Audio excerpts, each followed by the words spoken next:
Is your check engine light on? Are you afraid that that repair might cost you a couple $100 or maybe even a couple thousand? Are you afraid that you might get ripped off? So I was in the same boat here probably about a year or two ago, and over the past year I've been educating myself on how to repair a car and just doing a lot of research. And in that research I've found that I've broken the car down into about 12 different major systems, and I'd like to share those with you guys today. So here are those 12 systems, and I'll explain the color coordination here in a little bit. So we're going to open up my hood here for my 1999 Toyota 4Runner. So without any prior experience, obviously this looks like quite a mess, right? Not really sure what's going on here. You might be able to pinpoint a battery, maybe something else, but here I'd just like to show you the 12 different systems, or the systems that you're able to see here under the hood.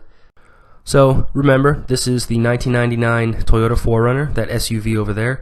So once we go through that car, I'd just like to real quick go through the Chevy and the BMW, and I'm hoping that with seeing it in the engine in the Toyota, you'd be able to pinpoint maybe some of the similarities in the Chevy and the BMW, even though they might be a different style engine. And my entire purpose here behind this series I'd like to put together of these 12 systems, hopefully I can educate you guys and you'd be able to open your own hood and be able to locate some of these systems and be able to start working on your own car and save yourself some money.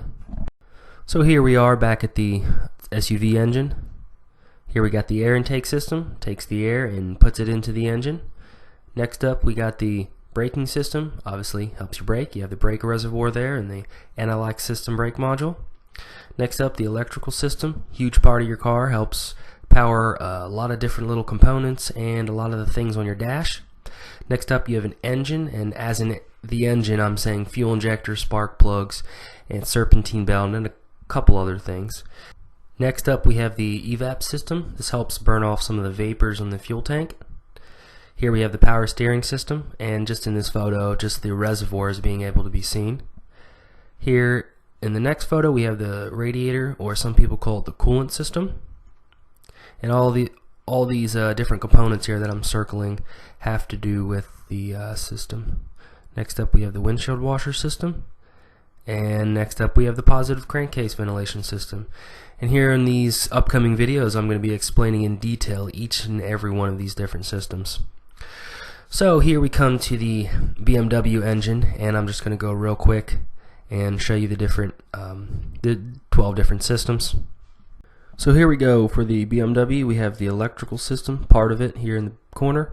Next up here we have the braking system, the air intake system, the engine, and then the fuel injector spark plugs for the engine, air conditioning system, positive crankcase, the power steering reservoirs down there, part of the radiator systems right there, some windshield washer reservoir, and that's pretty much it for what you could see for the BMW. So we're going to switch over here to my Chevy, and here's just the still shot of the engine.